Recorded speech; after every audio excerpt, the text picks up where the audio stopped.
maintenant de l'insuffisance cardiaque? Oui. Très bien.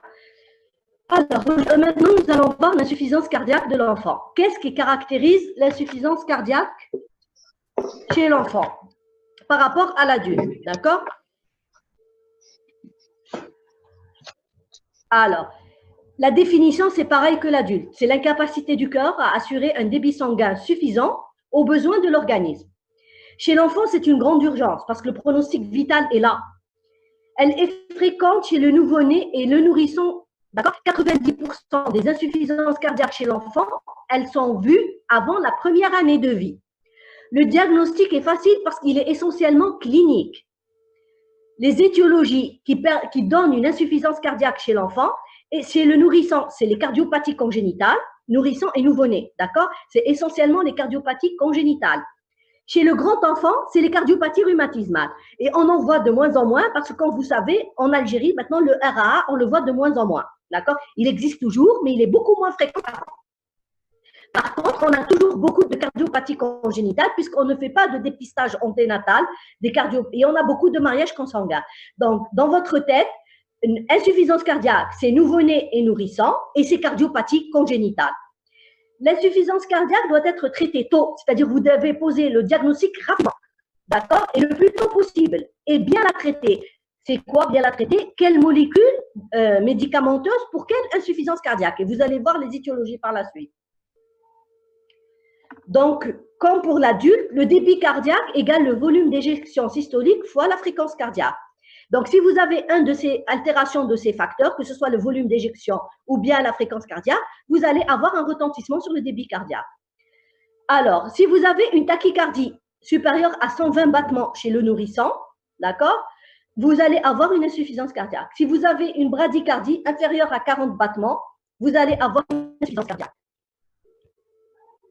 Si vous avez une pathologie qui va toucher le muscle myocardique, qui va influer sur la contractilité, c'est-à-dire le muscle ne va plus se contracter convenablement, donc vous allez avoir une insuffisance cardiaque.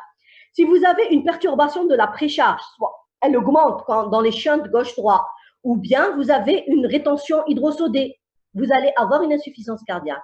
Quand vous avez une diminution de la précharge, sténose auriculo-ventriculaire. Pareil, cette sténose va diminuer le débit, va fatiguer le cœur et donc va entraîner une insuffisance cardiaque. Soit vous avez une augmentation de la post-charge, soit vous avez un obstacle ventriculaire, donc augmentation de la l'aorte, ou bien vous avez une hypertension artérielle chez l'enfant, quelle que soit son étiologie. Elle va augmenter le débit sanguin et le cœur va se fatiguer en se contractant plus pour augmenter ce débit sanguin. Également, vous allez avoir une insuffisance cardiaque. Au début, donc, le cœur va essayer de lutter en adaptant des mécanismes compensateurs. Ces mécanismes, donc, ça va être l'hyperactivité sympathique. Exemple, adrénaline, noradrénaline. Il va sécréter beaucoup d'adrénaline, noradrénaline pour augmenter la contractilité. Mais si vous avez un muscle qui est fatigué, même si vous augmentez, donc ça va servir du tout. Il va augmenter également l'activité du système rénine, angiotensine, aldostérone et hormones antidiurétiques. Pareil, au début, ça va marcher et rapidement, ça va être dépassé. Au début, quand il a un obstacle, donc le myocarde va se dilater, après, il va s'hypertrophier et après, ça ne va plus marcher. Donc, ces mécanismes fonctionnent très peu au début et puis rapidement, ils sont dépassés et vous avez la grande insuffisance cardiaque qui s'installe. Comment poser le diagnostic? Comme je vous ai dit, le diagnostic est essentiellement clinique. La maman, donc vous avez un enfant devant vous et vous suspectez une insuffisance cardiaque. Vous allez poser certaines questions. Vous avez un bébé et un nouveau-né. Vous n'allez pas lui dire est-ce que votre bébé, votre nouveau-né, il court, il fait… Vous allez lui poser la question, est-ce que votre bébé, quand il prend son biberon, il s'arrête ou est-ce qu'il devient bleu? Elle va vous dire oui. Il ne prend pas son biberon d'un seul coup. Il s'arrête plusieurs fois. Il fait des pauses. Il respire et après il reprend. Il termine jamais ses biberons. Il y a toujours, il reste toujours la moitié ou le tiers du biberon. Elle va vous dire quand il prend son biberon, ses lèvres deviennent bleues. D'accord? Donc tous ces signes-là reflètent une dyspnée d'effort.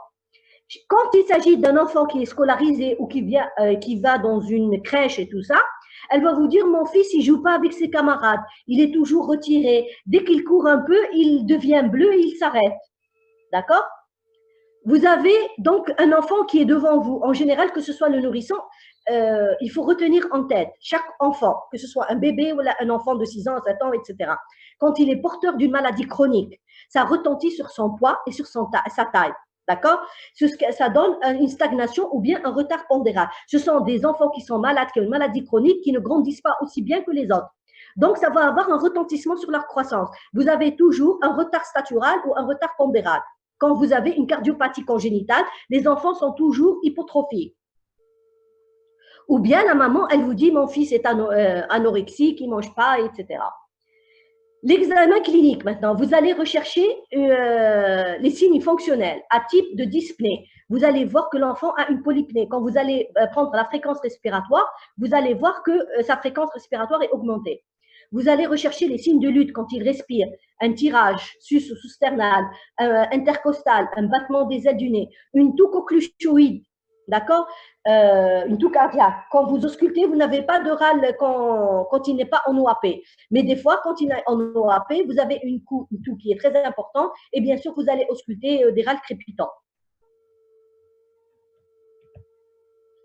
Les signes physiques, comme je vous ai dit, votre bébé ou votre enfant est hypotrophique. Vous avez un choc de pointe qui est décalé vu que le cœur est augmenté de volume. Vous allez avoir une tachycardie constante. Des bruits du cœur peuvent être assourdis à l'auscultation avec apparition d'un bruit de galop. Vous cherchez les signes d'état de choc cardiogénique, un temps de recoloration cutanée supérieur à 3 secondes, une hypotension, des marbrures, une oligurie, une trouble de la conscience, etc. Quand vous allez palper votre bébé, vous allez avoir une hépatomégalie volumineuse, douloureuse. Le bord est inférieur à mousse et vous allez donc calculer votre flèche hépatique qui va être augmentée. Donc, chez le nouveau-né, une flèche hépatique normale, elle est inférieure à 4 cm. Chez un nourrisson, elle est entre 4 et 6 et chez un enfant, 6 cm. Donc, au-delà de ces valeurs-là, vous avez une flèche hépatique, donc hépatomégalie. Un reflux hépatojugulaire, une polypnée, des râles crépitants quand il est en OAP, comme je vous ai dit tout à l'heure. Donc, devant ce tableau clinique qui est beaucoup plus respiratoire et autres, vous allez demander une radiographie du thorax qui va vous montrer donc une cardiomégalie. Quand est-ce que vous parlez d'une cardiomégalie? Quand vous calculez un index cardiothoracique qui est supérieur à 0,6 chez le nouveau-né, qui est supérieur ou égal à 0,55 chez le nourrisson, ou c'est-à-dire moins de 2 ans, et qui est supérieur à 0,50 chez l'enfant de plus de 2 ans ou bien le grand enfant. D'accord? Donc, plus de 0,6, vous avez une cardiomégalie chez le nouveau-né. Plus de 0,55, d'accord, supérieur ou égal, chez un nourrisson, vous avez une cardiomégalie. Plus ou supérieur à 0,50 chez un enfant de plus de 2 ans, vous avez une cardiomégalie. Également, vous pouvez voir le poumon et vous allez voir des signes, l'image floconneuses, etc. au niveau des deux champs pulmonaires témoignant d'un œdème aigu du poumon. Alors là, c'est une radiographie, d'accord, qui vous permet une radiographie du thorax et qui va vous montrer comment on calcule l'index. Alors, pour calculer l'index, vous avez une ligne médiane qui passe par la moitié du médiastin. Vous voyez la flèche, hein? Est-ce que vous voyez la flèche? Oui.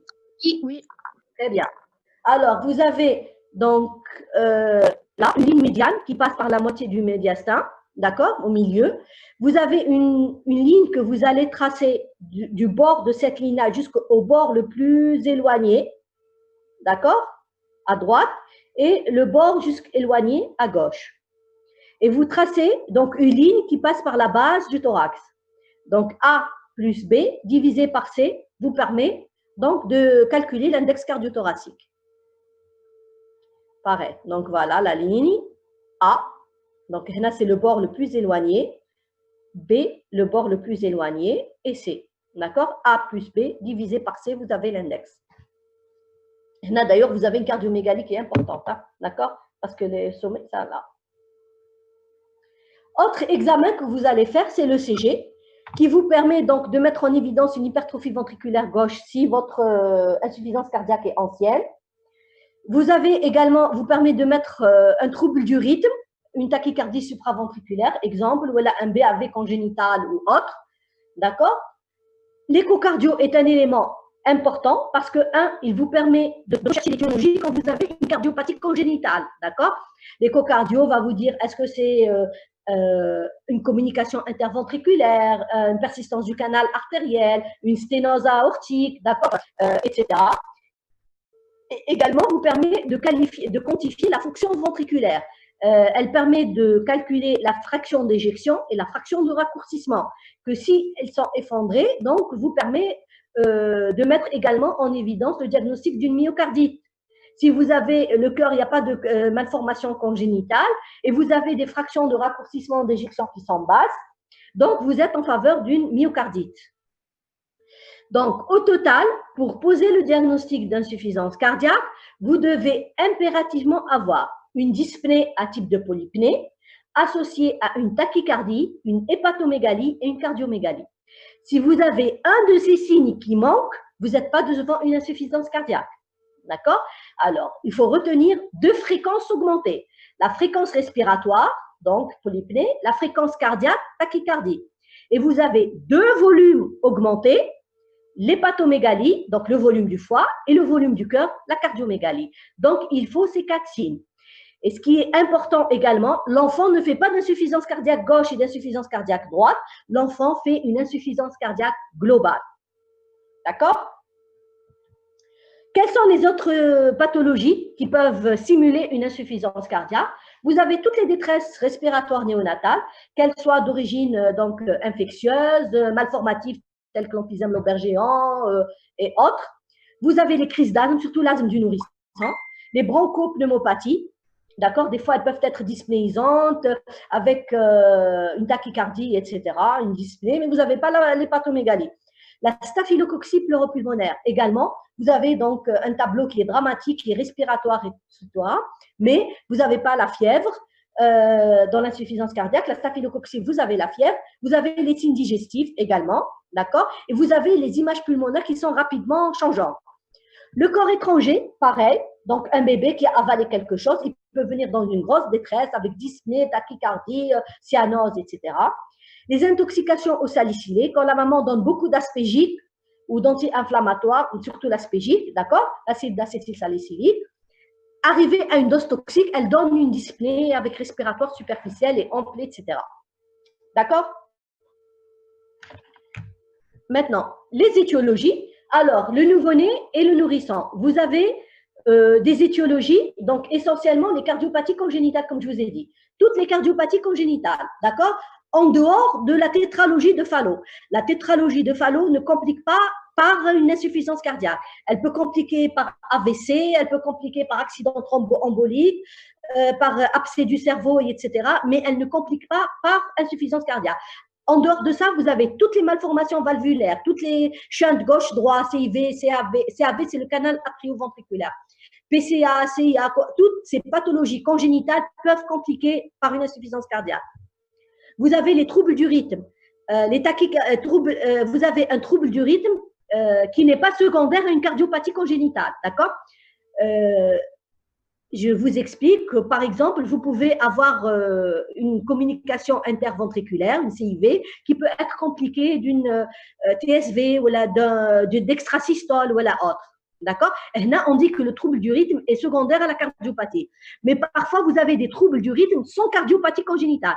Les BAV congénitaux, la tachycardie ectopique, un Wolff-Parkinson-White, etc., qui peuvent être primitives et donner des insuffisances cardiaques.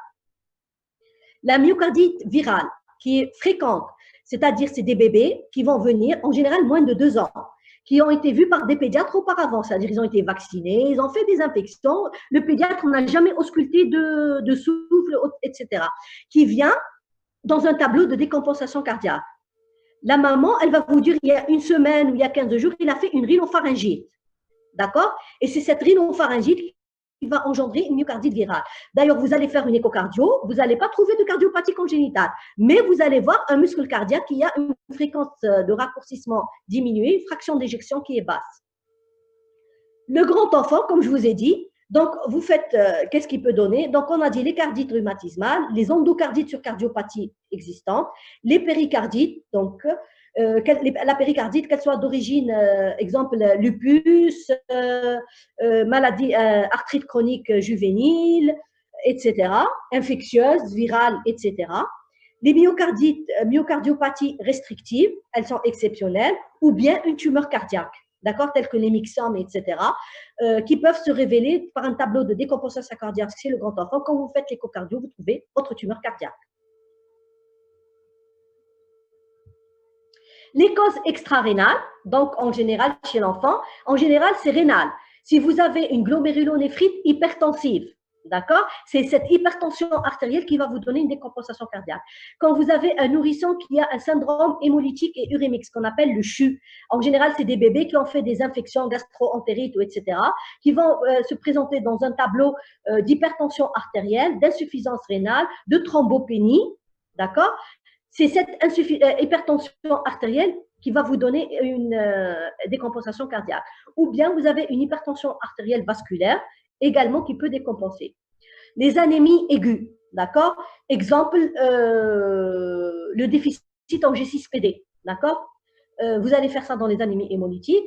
Vous avez une anémie aiguë, par exemple auto-immune, une anémie aiguë, déficit en G6PD et tout ça. C'est des anémies qui sont mal tolérées, d'accord? Et là, elle décompense, vous avez une décompensation cardiaque parce que le cœur augmente son travail pour une quantité de sang qui est diminuée. Et donc, il va se fatiguer et donc, il va décompenser. Le traitement, donc, comme on a dit tout à l'heure, donc, c'est constitué à rétablir un débit sanguin suffisant aux besoins de l'organisme. Donc, et traiter l'étiologie. Si vous avez, donc, vous allez voir par la suite. Mais avant, il faut stabiliser votre enfant. Donc, la mise en condition. La position demi-assise quand il s'agit d'un grand enfant. S'il s'agit d'un nourrisson, on met ce qu'on appelle un bio sous les épaules, d'accord, pour permettre d'assurer la liberté des voies aériennes supérieures. Une restriction hydrosodée, une oxygénothérapie, c'est important, réchauffer, humidifier. Si c'est un petit bébé dans une enceinte de hood, si c'est un bébé, un enfant, tout ça, sonde à oxygène directement.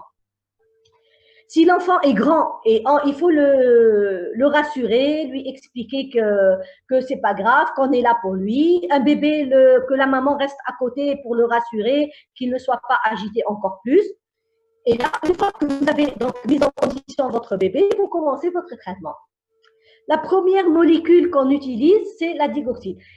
Ce que je voudrais vous dire, qu'en cardiologie pédiatrique, on est limité. Parce que beaucoup de molécules qui sont utilisées chez l'adulte n'ont jamais été explorées chez l'enfant et donc on ne peut pas les donner, d'accord? Les molécules qu'on peut donner, donc je vais vous les citer. Vous avez la digoxine, d'accord? On ne la donne pas en première intention, d'accord? Mais c'est la molécule clé.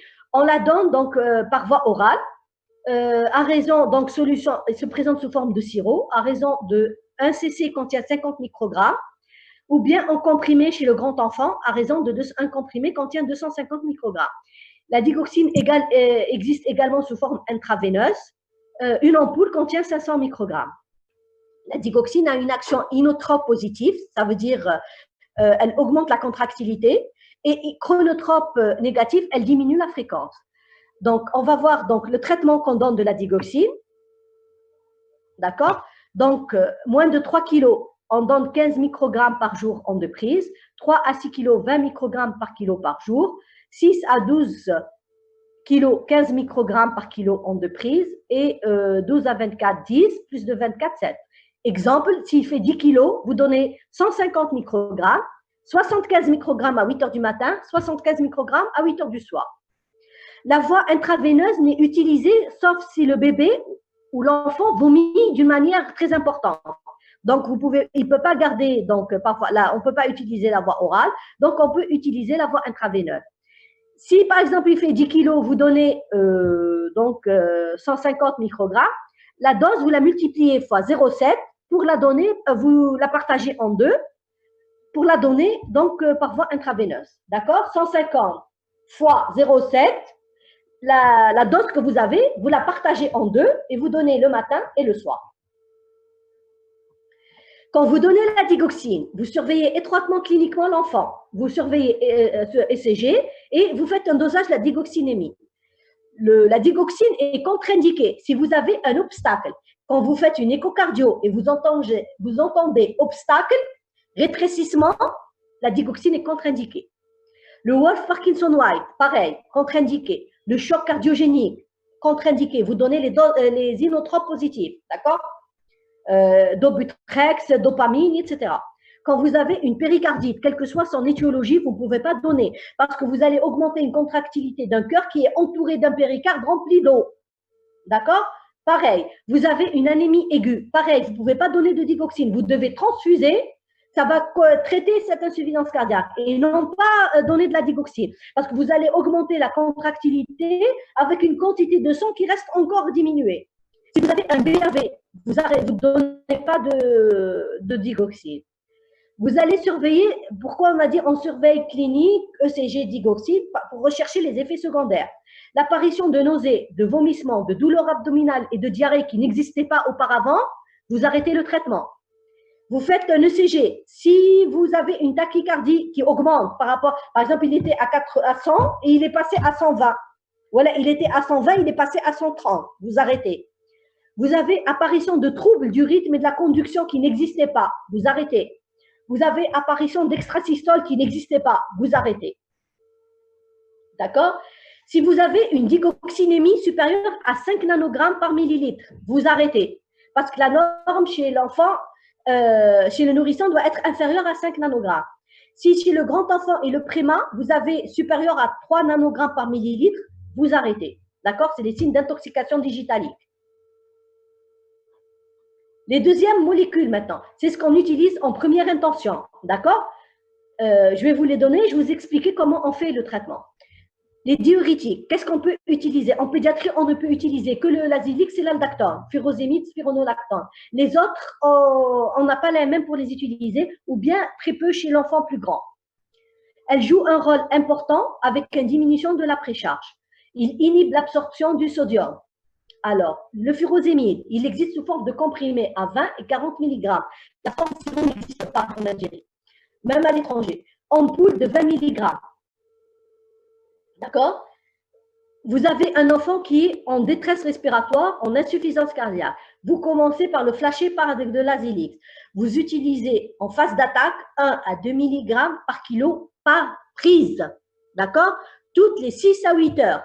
D'accord? S'il fait 10 kilos, vous allez donner, exemple, 20 mg chaque 6 heures.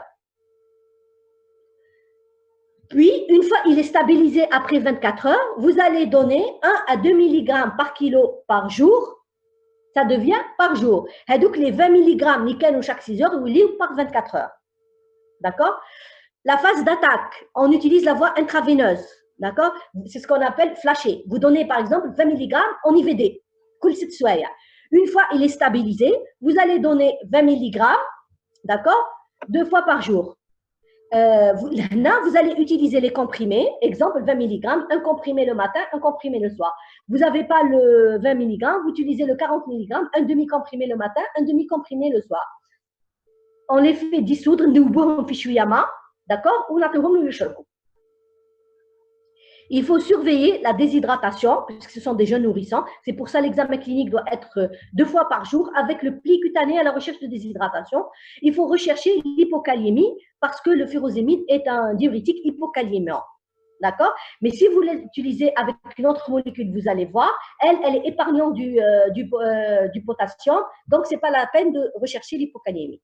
La deuxième molécule qu'on peut utiliser également, c'est le spironolactone, qui se présente, qui forme de… Le spironolactone, on l'utilise chez l'enfant plus grand, d'accord? Parce que c'est essentiellement des comprimés, il n'existe pas la forme IV. Pareil, vous avez des comprimés à 50, à 75 et 100 mg, d'accord?